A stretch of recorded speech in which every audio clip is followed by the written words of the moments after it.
All right, we're going to continue on with objects, and I tried it really hard. I did to try to find an example for object-oriented programming that was simple. And finally, I came to the conclusion that the reason why we use objects is because we have a complex system. There's no real reason to use an object-oriented when it's simple. And consequently, there were all these educational examples that were FACO examples, what I'd call. You know, okay, we've got this little syncable system, and yeah, all right, it doesn't mean anything. And there's a better way to do it. So, rather than give you a simple system, I decided finally that what we're going to do is I'm going to give you a real-world system. We're going to leave some pieces out, but it's a real-world system. And we're going to build some objects that go with it. So, very recently, I bought, yes, a van. Okay? Nice door here. And the plan is we're going to put solar panels on the top of the van. Now, what most people think about solar panels is they generate electricity, and somewhere in here we've got some batteries. Okay?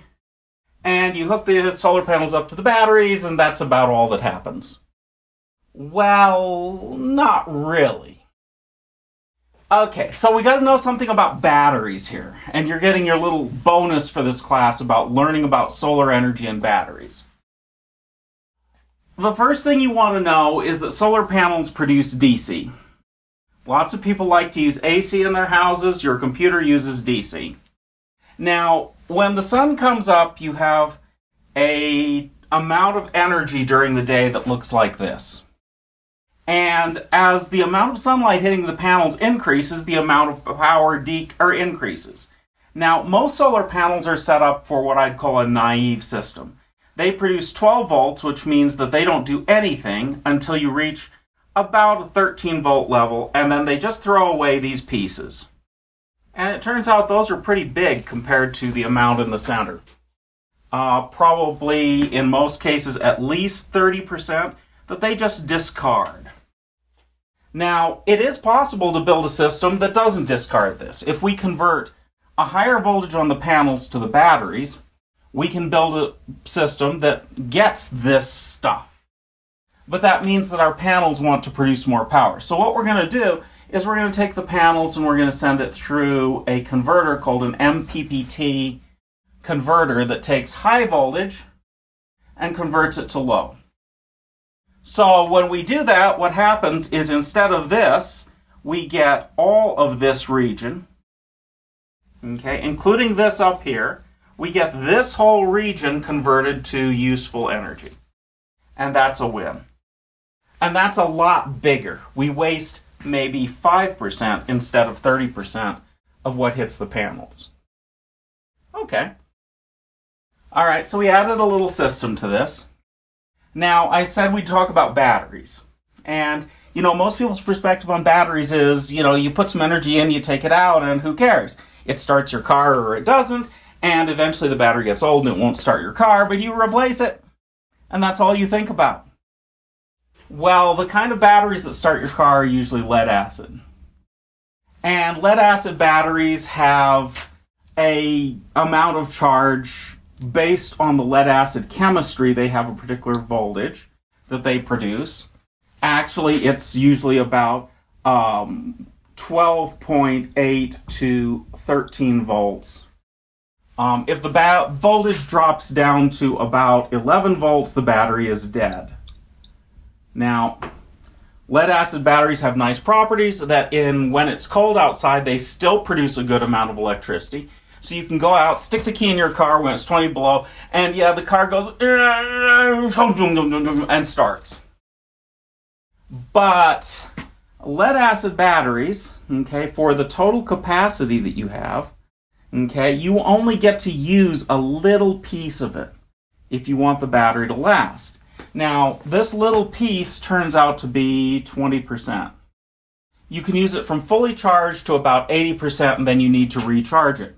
So you can go up and down in this 20% range. If you go outside of that, if you go below 20%, you decrease the number of times it can be recharged, And if you go to about 5%, if you use it all the way down until there's only about 5% left, usually it will never recharge. You have killed the battery permanently. It is destroyed. So they rate batteries in terms of a thing called ampere hours.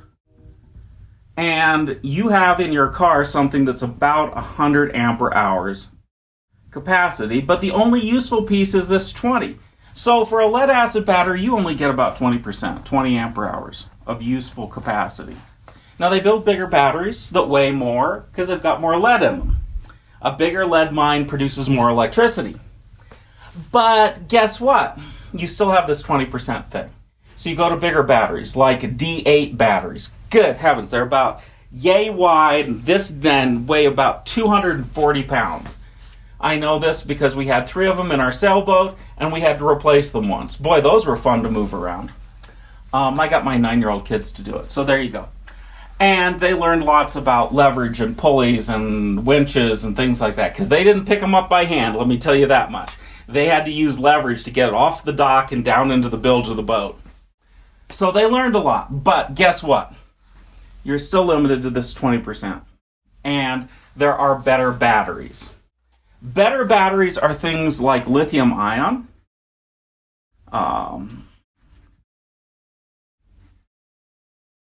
LiPo, lithium phosphate is really what it is. Now, there are other chemical combinations for lithium batteries. Lithium phosphate is probably what you have in your computer that you use, your laptop. There are LiFe, iron, PO4. Certainly in a lead acid battery, you notice there's acid, it's sulfuric acid, it can burn you. But basically, other than chemical burns, they're not horribly dangerous. They can explode. If you discharge them, they produce hydrogen, they can catch on fire and explode. This is why you need to be really, really careful when you jump start a car or not do it at all, because you have a risk of doing this and know how to do it properly. Don't just hook up some cables and hope it works. Now, lithium-ion batteries have other interesting properties. Phosphate tends to burn. Lithium tends to burn. In fact, lithium phosphate batteries, which are the ones in your laptop, if you catch them on fire, if you puncture the case and air gets in it, it will catch on fire and it will burn. And you can't put it out. You could put it under water. It'll still burn. It'll burn the water. You can put it under, carbon dioxide. Right, it'll still burn. All sorts of stuff like that. So these guys, if you ever have a problem, are very dangerous. So using them in a car is not necessarily that good an idea, because if you're in an accident and they puncture the battery, a fender bender certainly turns into a fire that's very hazardous. The chemicals coming off of it burning are hazardous. So this is not a great choice, even though it makes a good battery, and it has the highest weight to capacity. So there is this other chemical that they usually use in cars, lithium iron phosphate. And each one of these different chemicals remember, this has a particular voltage range. Each one of them has a different charge cycle, a different voltage range. Lithium iron phosphate is different than a lead acid battery. So you can't just use the same charger. So remember this little controller up here? This has to be capable of charging lithium iron phosphate batteries. Now, once you take care of that, you've also got to worry about some other things. Lithium iron phosphate batteries, you can only charge them between about 35 degrees Fahrenheit up to about 95. And you really don't want to take a big amount of electricity out of them, except between about 75 degrees and 95 degrees. Now, sometimes it gets warmer than that outside. If the battery gets hot, it won't take a charge. If it gets below 35 and you try to charge it, oops, you destroy the battery. It's busted forever. Okay? So we want to have some temperature monitoring. So we want to have a temperature monitor inside the battery. And if it falls outside of those ranges, we want to cut this circuit from the charger and not charge it. If it falls out of the acceptable range of temperatures for taking a lot of power out of it, we want to disconnect it and not allow it to do that. And Consequently, we have to have a system for managing the temperature. Now, there's more management to go into these batteries. You have to have the same voltage in each cell. Batteries are made up of a bunch of different cells, and you really need to have the same voltage. So periodically, these things need to be balanced, and there's two different kinds of balancing that has to go on. So they need some active management. Now, of course, if my battery is cold, it would be really nice on a cold day if I could just warm the battery up. Okay? And if it's too hot, I'd like to cool it down so that I can continue to charge it on hot days and cold days and continue to use it, because I'd really like my batteries to work all the time, not just some of the time. So in our little van, we have, yes, a heater. And we could take heat from that heater. This isn't the engine. This is a heater that can heat the diesel engine in the van. But we could take heat from this and run it over to the batteries when it's cold, so that we can turn on the heater, have the heater pump start pumping, it burns a little bit of diesel in the process, and it takes hot fluid and runs it over to the batteries. So it's minus 20 out. We warm the batteries up so that we can actually use them. Okay? Now, this is good. Now we start using them and the batteries themselves are making heat. Let's say we're using them heavily. Now the batteries get too hot. Or we're charging them, there's lots of sunlight. And when you charge them, they warm up and they get too hot. Now we're talking about this 95. It would be better if it were 85. Now it turns out that in the van that we're building, we also have a refrigerator. And that refrigerator pump is good for cooling things. So if the batteries get too hot, guess what we want to do? We want to take the refrigerator and we want to run coolant between the batteries and cool them off. So suddenly the system with the batteries doesn't look so simple anymore. It's like, okay, if it's too hot, do this. If it's too cold, do this. Now, another alternative is the batteries are too hot, but the air temperature outside is cool. So we might want to, instead of running the refrigerator, which takes lots of power, we just want to turn on a fan and blow cool air through to cool them. On a 60-degree day when there's lots of sunshine and they're charging real hard, this is what we want to do. So we've got these things we want to turn on and turn off depending on what's going on. And we want to monitor temperature. So this is the system that we want to make work. Okay? Now, when we want to turn things on and off, and this is our first class of objects, we have a location in memory that allows us to turn this off on a computer. And we connect that up to a relay, which goes to the high power end of it. But basically, when we turn on this signal, something turns on, and we turn off this signal, something turns off. So we want to be able to take the computer and take an input like temperature, take an input like, are they charging, are we using power, and look at all these inputs collectively. But basically, the computer is going to sit there and it's going to have a switch that it turns on and off. Now, the basic switch is a combination of an address and is it on or is it off? Which leads us to our first object, a switch object. Now, each one of the switches we're going to be able to turn on and off. Okay, we're going to inherit from the base switch object, provide it with the address, and then when we do this, we can have a whole bunch of switch objects that we turn on and off the heater, turn on and off the refrigerator, turn on and off the fan to blow cold air through from outside.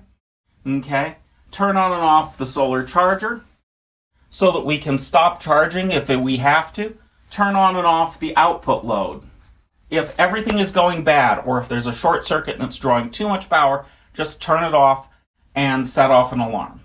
Oh, and if there's an alarm, we'll have to be able to turn on and off the alarm too, so that we can say, oops, we cut this off, but there's a problem. So we've got a bunch of things we want to turn on and off. And as soon as we have a bunch of things we want to turn on and off, objects suddenly become an ideal sort of candidate for doing this. So, in the lecture notes, I've gone through the details of this and a little bit of math on how batteries work. You should go and read that. And then I have pulled together a set of classes that we're going to be working with. Now, you're going to build a couple of these classes and fit it in with the other things. Now, classes in and of themselves would be fine if we had one big file and all the classes were in one file. Generally speaking, that's not how we're going to build things. So Python has a management system for files. So that's what we're going to take a look at next.